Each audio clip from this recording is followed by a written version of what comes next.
This is Verdurant, I'm Pierre Delancey. Why have so many artists and writers gravitated towards conspiracy and intrigued as a metaphor for aesthetics? Are art and literature exempt from the now constant debunking and fact-checking of every public utterance? And might our most paranoid fantasies, from shadowy conclaves controlling global events to monsters hiding in the bed, be, in their own way, a kind of art? These questions were the makings of Paranoia, a symposium held at Verdurant in February 2025. Paranoia is an attempt to drag the dark, suspicious impulses that animate all artistic interpretation into the open, via the time-honored method of a symposium. This episode is a recording of a long thread, a talk by the writer Sam Jennings. Sam speaks about what is arguably the first conspiracy theory in Western intellectual history, Gnosticism. In particular, he considers how the doctrine of Gnosis arises through the growing belief that interpretation of scripture was a vital part of faith. This focus on the interpretation breeds an ethos of seeking subtextual or hidden meanings. From Renaissance occultists to modernists like Pynchon and Phillip K. writers have turned to Gnosticism as a secret undercurrent in the history of Western literature. Sam Jennigs is an American writer in London. He is an associate editor of The Internet and publishes a Substack called Vita Contemplativa. Paranoia was organized with Thomas Per Mohammed Lambert. You will find links to further information about the symposium, Sam's writing, as well as other programs at Verdurant in the show notes. So I'll try and talk a little bit about this. It's kind of fortuitous that we already had the idea of Gnosticism spring up. And so I'm going to get to that. But when Thomas and Pierre first asked me to be a part of this, I was told that I was going to be speaking briefly. So I had a few, spitball ideas, some nice little academic operations like Gnosticism is the original conspiracy, or paranoia and conspiracy theory as a kind of Gnosticism, or something like that. Then I was informed that I was going to be speaking for a little bit longer than that, so I realized that I was going to actually have to know something about Gnosticism and paranoia. And so I was a little bit at a loss for a minute. I was trying to think, what am I going to say? I mean, I went back to my Nag Hammadi scriptures. I read some, Secret Book of John, or the Gospel According to Mary, the Gospel According to Thomas, these great, weird, esoteric texts. But then I thought a little bit more about that, and I thought, well, I think I might actually be an expert in paranoia. I might actually be an expert in a kind of paranoia combined with literature. I am a writer, as Thomas said. I've also been at times this is confession time, paranoid as to seriously consider the existence of kind of voodooish hexes on my own bodily health, or government surveillance of the numbers of times that I've Googled, do they like me, or do they actually secretly hate me? Even down to, believing that there are demons who have been tasked with, kind of somehow perpetuating my constant psychological torment and anxiety. I'm talking about at my absolute worst, right? Things that I think that if we were all to be very honest about our darkest worries, none of that would be too beyond the pale for any of us, really.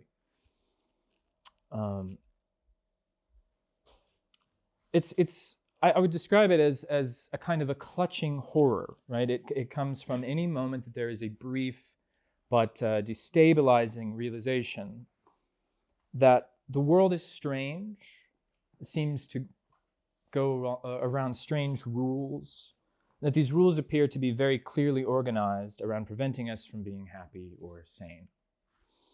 Now, this is a picture of the world that is suitable to all kinds of schools and interpretations and ideas, modes. On the one hand, of course, it is the rhetoric of conspiracy theory, which says we know the truth of things, and the truth is that all things have been very purposefully controlled so as to ensure that we do not know the real truth. But taken from another angle, isn't that also the rhetoric of a lot of modern psychological theory, with psychoanalysis being only the most uncomfortable and obvious example. I mean the kind of psychological statement which says, well, the truth is that the real self, the real feelings, the real motivations behind my actions, or the actions of other people, are not actually conscious. Behind this illusion of a self, there's really a complex matrix of unconscious desires struggling to be fulfilled, of drives and wishes that must be sublimated or repressed in order for me to be able to behave in normal human society. And where people of previous eras might have imagined that we really did behave erratically because of the influence of planets or demons or hexes, we now have recourse to the whole post-Freudian world of terms like ego and repression and unconscious desire. So the metaphors may have changed, and yet I still think most of us would never hold a mentally ill person today personally responsible for their own depression or their anxiety or schizophrenia, which perhaps implies that there's something else, an invisible structure or complex unconscious operation, which is responsible. In the Freudian account, obviously the unconscious is especially this way because, again, though I'm using the metaphor of repression, I can say the same thing that I would say about conspiracy theory. Below the surface, things have been controlled so as to ensure that we do not know the real truth, but now the truth about ourselves. Or take the case of literary interpretation, as Thomas showed us a little bit about. There's an entire history of hermeneutics, from old biblical exegesis to Jewish Kabbalah, to modern structuralist, post-structuralist, even Marxist or gender-critical or post-colonial accounts of literature, basically the whole of what Paul Ricoeur called the hermeneutics of suspicion, all of which base their view of literature on the idea that the text, just like the world of the paranoiac or the conspiracy theorist, is to be interpreted, to be understood as sign and symbol, and that its surface is often in direct opposition to what it is actually doing at some deeper level. That is, the text is not actually doing what it says it's doing, and is not actually what it says it is. And this seems to me like the basic statement at the root of all these suspicions. The peculiar vibration, the twinge or the itch which says with categorical doubt, the thing is not what it says it is. And if you've noticed, nearly all my statements that I've entertained herein contain some claim about a hidden truth. And I think to interpret this way towards a buried or secretive truth is always to have some claim to that truth, either vouchsafing one's own authority as an experiencer of it, or simply as someone who has seen into it and observed that the real authority or mover behind the scenes is impossibly secret, ambivalent, and invisibly powerfully coercive. It is essentially, I think, a statement about God, or the hidden dark truth of God. It's something like what I would call the scandal of omniscience. In this, I'm especially thinking of Milton's God in Paradise Lost, because I think the ultimate text here really is Paradise Lost. For much of the history of the West, mainly the Christian West, but also its borrowings from Judaism, and in many schools of thought in Islam as well, our account of God is essentially a very paranoid one. And it says a lot about what we take to be the idea or meaning of omniscience. And in this, I'm somewhat following the great British psychoanalyst Adam Phillips. Has anybody heard of or read Adam Phillips? I think he's actually one of the best British writers that there is.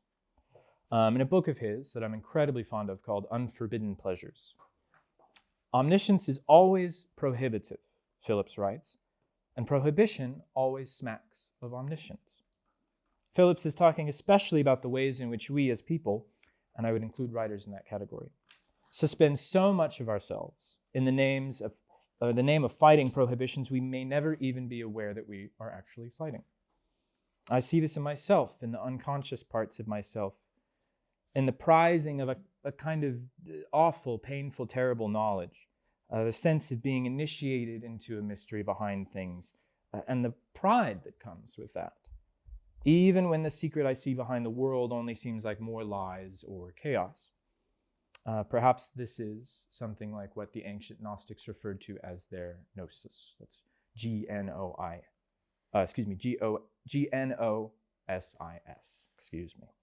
their knowledge. Phillips continues To forbid something, that is to say, is an omniscient act. It attempts to establish a known future, a future in which certain acts will not be performed, and from which certain thoughts and feelings will be excluded. It's a strange thing to say that Gnosis, or some supposed knowledge of the grim and overly constructed reality of the world, is a way of also ensuring what will not happen, a way of foreclosing on the future. There's a way in which knowing itself, or the obsession with knowledge, is just another prohibition. The quest for ultimate knowledge or omniscience being the biggest prohibition of all. Because what it denies to us is the freedom of not knowing. The freedom of not being able to see or see into the future, which I think denies most of the things that I would say are freedom or define freedom itself. The same goes for all this psychoanalytical search for deeper meanings in the self. Part of the reason we go searching for meanings and motivations, I think, and I really believe that our contemporary literature and film have never been so unhealthily obsessed with kind of pat psychological motivation for characters and plot. It's precisely because of what this prohibits in us. It substitutes a knowledge, however awful that knowledge is, for the real freedom that comes with acknowledging that we do not and perhaps cannot know. In Paradise Lost, God forbids Adam and Eve a very specific thing. But in his omniscience, he knows that his newly created human beings will of course do that very thing. And to me, this implies that Milton's God ultimately wanted this to happen and made everything a certain way and created the world and human beings exactly as he did for this reason. If he had wanted otherwise, he simply would have made things differently, and the fall of Adam and Eve never would have happened the way it did. For Milton, of course, this makes God a kind of author, a cosmic screenwriter who has cast and directed the entire film of human destiny, ensuring that our fall was part of a final redemption where he can slot in the wonderful Savior Jesus Christ, right? And this is all well and good, except that it has never left anybody but Milton satisfied. It's these paradoxes which led the poet William Blake to assert that Milton was in fact of the devil's party without really knowing it.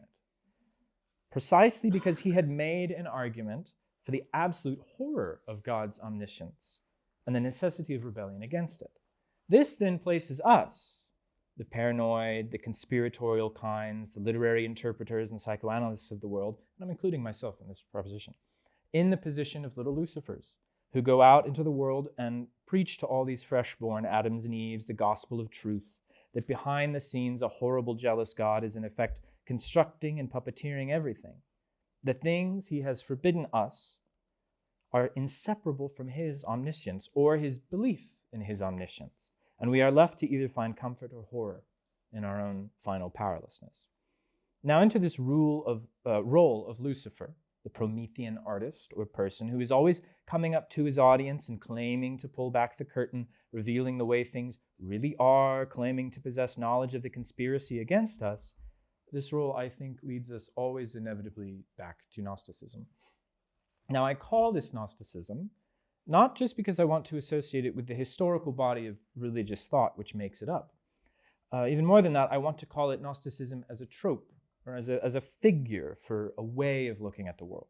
Just like the historical Gnosticism and all its heresies formed a kind of underbelly, a repressed underside of the institutional Christian church, I see our own paranoia, our Gnosticism, which is a cornerstone trope or mode for contemporary life and literature, as has been explored tonight very well, as the dark underbelly, essentially, of our more and more interiorized, psychologized sense of world and of self. And many Gnostics believed that the fall was the same as creation, that the universe was created by a demiurge, a demiurgos in the Greek. In some readings, the Yahweh of the Old Testament, what Blake would call Urizen, or the Ancient of Days, which falsely believed itself to be the highest kind of divinity. And they believed that we were all fragments of what they called the pleroma, a kind of divine fullness before creation, which had fallen into matter. So in this life, we have to come to grips with our inherent hidden divinity, the things hidden from us, be initiated back into the mystery, and transcend through the many spheres and levels of existence to reach back to true unity. I'm interested in this largely because I think conspiratorial or paranoid thinking ends up finally coming back to a Gnostic point of view.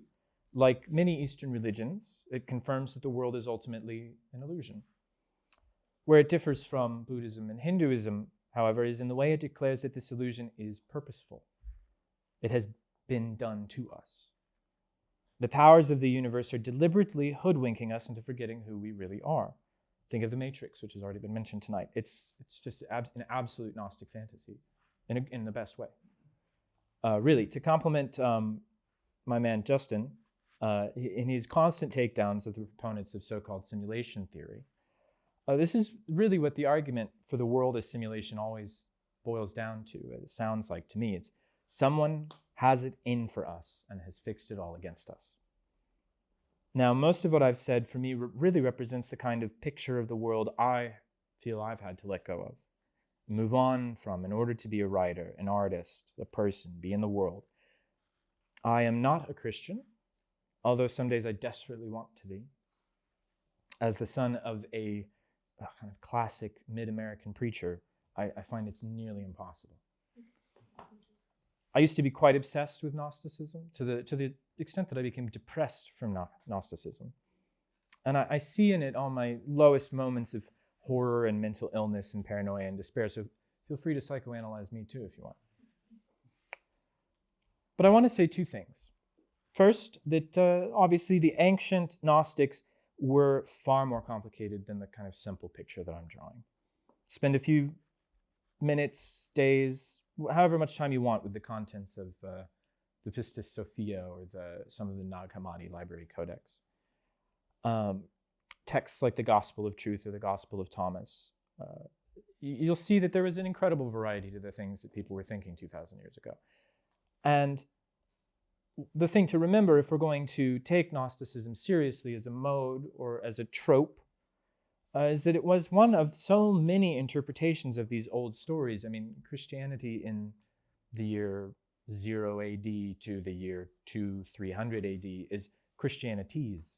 You know, it's so many different modes of interpretation and thought. When we read of Irenaeus of Lyon in 160 AD denouncing the secret book of John, or Athanasius, Bishop of Alexandria in 367 AD, decrying these heretical texts and insisting on the canon of exactly 27 books that we today call the New Testament, we have to remember that the creation of a unified and institutional Christian church played an enormous part in also creating the necessity of a mystical, dark idea of Gnosis. And next, I want to oppose the Christ story itself to Gnosticism, and this is going to get thorny. Because the only way to combat or to undo a seductive story is to tell a different one. And for all our paranoia, for all our Gnosticism, we are also the inheritors of a story that I still think is in many ways more radical than any conspiratorial vision of the world. There, in the foment of the Levant under the Roman Empire, with Greek philosophy and Neoplatonic ideas of unity, divinity, shading into Manichaeism, bleeding into the old mystery cults and the new Gnostic ones, Hermeticism, its priests, alchemists, any one of whom claimed to be the bearer of the secret knowledge at the bottom of things. Into this, there came a story. It said that the most important thing that we could possibly know was that the actual being responsible for the birth of our universe, bless you, did not in fact conspire against us, but came and lived as one of us, lived the whole life of a human and died in pain and torment at the hands of the world's most powerful empire. It's insane. And I'm not saying I believe it. I don't know what to make of that spiritually. I don't know if I ever will. But speaking as a writer and as a modern person, I see it as an argument for something more difficult, and in fact, far less prohibitive than the Gnostic vision, the simplistic Gnostic vision. It really is, I think, ultimately an argument for freedom, an admonishment to paranoia, an opposition of essential grace to conspiracy, as a metaphor, as a symbolic story, which we keep telling to each other what Christ means in some literary way. And here, I don't really see literature as being different from life. What Christ means is that there is actually no initiation. No initiation required.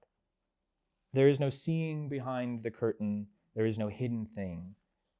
What in the ancient world had belonged only to oracles or cults or priests, this knowledge was now open. It was free for every person to have. Every person born at any time, regardless of sex, gender, race, historical context. All people were equal before the divine, and the divine had already forgiven us of everything that we could ever do to it or to each other. So we can be like Gnostics, and we can worry about secret teachings, or we can tell a different story, which is maybe the craziest story that anybody's ever told. Because it says very plainly, the ancient Gnosis is no more. There is no hidden knowledge. The greatest lie that you could possibly tell is that the world is a lie. There is nothing preordained. We are free to do exactly what we want. We don't need to reach deep into ourselves and know the truth. We don't need to reach up and know the ultimate truth of the universe. We are actually free to just live. It sounds cliche, it sounds trite, it sounds ridiculous. But secret motivations, reasons, hidden mysteries, I don't think they're anything compared to the freedom that comes from accepting a more central mystery, which is that we do not know and perhaps don't need to. I think of what the anonymous writer in the Middle Ages called the cloud of unknowing. We obviously live in a paranoid time. I don't know what we can do about it as writers, but I do know that we have to have the freedom to come up with our own tropes, our own metaphors and language for whatever that is, that grace or that universal thing, that freedom for ourselves, the freedom from obsessive cults of obscure knowledge. The world has to be wide open for play, and we cannot let our suspicions keep us from it. And that's all I really have to say. Thank you.